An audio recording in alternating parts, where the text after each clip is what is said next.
Welcome again, everyone, to Sardi's, and our Little Mermaid cast has gone back to rehearsal, and I know everyone has gone off to see the show.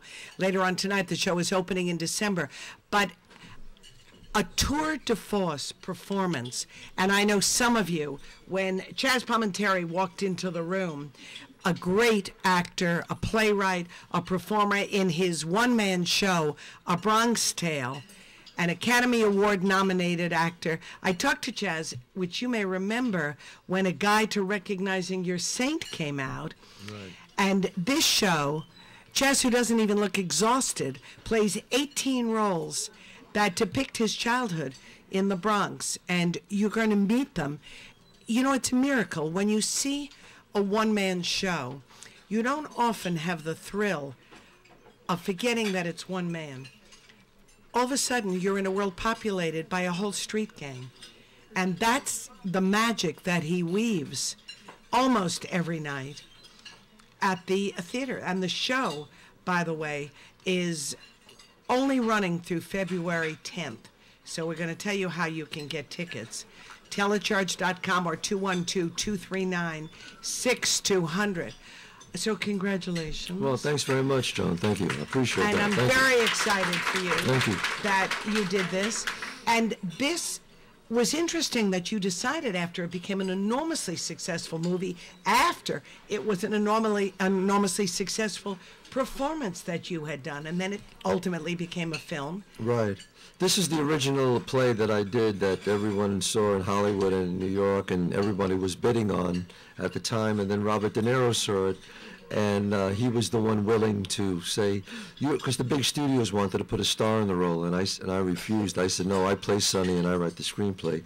And then finally Robert De Niro came to see it, and he believed in me, and he said, you'd be great as Sonny and you should write the screenplay, and then we made the movie. But tell the audience, what's really interesting is, here's Chaz. An actor's life is not easy. Believe me, we have enough in the family to know that. And actors, even if they're working, don't make a lot of money. It's not like you're in the movies or have a hit TV thing. Right. So they were offering you all kinds of money, almost $1 million. Oh, $1 million. For the rights. Right. You didn't have any money at the time. I had a couple $100 left in the bank. Yeah. And you turned it down. Did you hear your father's voice saying, are you crazy? No, actually, I told my mom and dad, well, the first offer was $250, then $500, then $1 million. We're talking 1,000. Yeah, in Hollywood, when you say no, they think you want more money. So they just kept giving me more money, you know.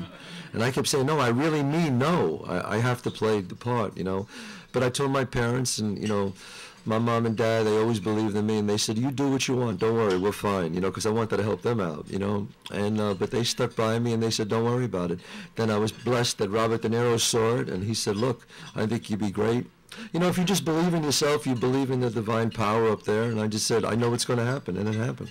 And it happened big time, because that was an enormous success, and you haven't looked back. I never looked back since then, that's right. But you know what I didn't understand, having followed your work and your career, here this is really part of your life. You did grow up in this really rough neighborhood, and your dad was a working man, and it was a neighborhood full of wise guys, so to speak. Right. How did you know, coming out of this neighborhood, where being an actor was not exactly what people dreamt about, you know? Yeah, my dad wanted to be a singer, and my mother wanted to be an actress, but obviously they never, my mother wanted to, her claim to fame is she studied with John Garfield, she always tells me. And my dad wanted to be a singer, but my dad ended up a bus driver, and my mother was a seamstress. But they always had this kind of like belief in me, you know, in me and my sisters.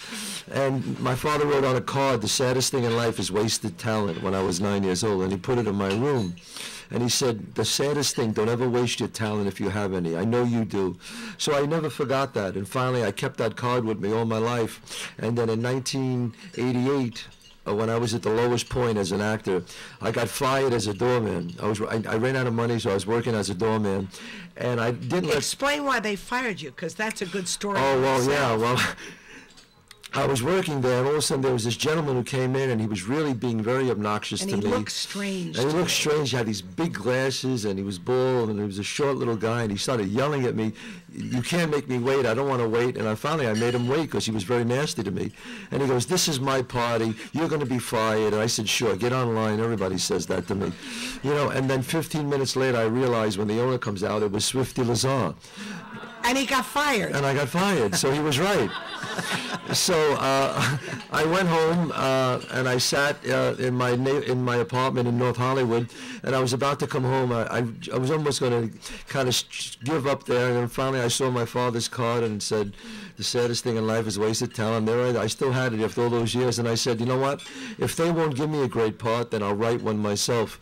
So I got in my car and I drove to Thrifty Drugstore, and I bought 5 tabs of yellow paper, and I said, "I'm going to write a one-man show where they have to notice me, and I'm going to knock them out, and this way, sooner or later, somebody's got to give me a break."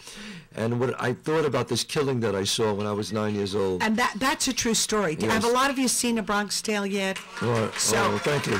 But tell, because there's a huge radio audience too, not here. Right. You were just a little kid sitting on the stoop, as kids do, right. in those neighborhoods. Right, and these 2 guys were fighting over a parking space. Then one guy got out with a baseball bat and hit the other guy, and then his friend came over from the corner and killed the man with the baseball bat. Just shot him like it was nothing. About 5 feet away, and then he just kind of stared at me, and I stared at him, and we kept staring at each other, and he kind of walked away, and I looked at him, and then my father grabbed me and dragged me upstairs, and my mother was freaking because she thought maybe I got shot or hit, but I didn't.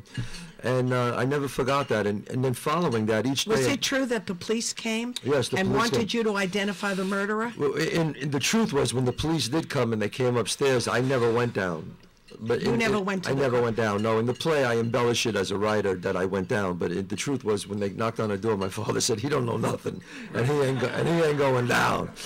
So I didn't go down. But as a writer, I said, "Well, let me embellish this," because each day following that, I would see the same guy, and we would look at each other. And that was real. It was real, and he knew that I knew, and it was kind of this thing. He said, "This kid knows," but we just kind of befriended each other, and he took a liking to me, and then I started throwing the dice for the wise guys, and it was a hell of a... And he started winning. He was a baby, 9 years old. I was very lucky. I wish I'm lucky like that now, but I'm not. But I would throw the dice for the wise guys, and then my father got nervous about it, and he said, "Look, those guys are not heroes. The working guy's the hero, the people who work for a living," and he used to say that to me, and I was always conflicting, and then finally I realized when I was 16, 17 that my dad was right. So I thought it was a good element to explore the life of the mafia and the working guy. As an Italian-American, the mafia always gets all the glory. And I always said that it's the real working people who make the Italian-American communities great.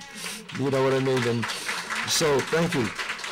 And it's not just Italian. It was the Jewish, the Irish, the blacks. Generation. It was a generation of those great people who worked hard, and made their families just better. So it was my privilege to write about these people and to write about the working man, and everybody loved it. But at that time they didn't want me; they wanted a star, and I said, "Forget it."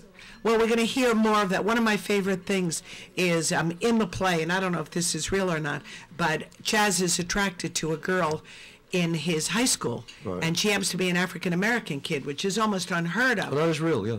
In the Italian community, there was no way. And he says to this young girl, if they're sitting there one night, "Do you know how to make gravy?" Meaning Italian sauce. Yeah. She was like, "What?"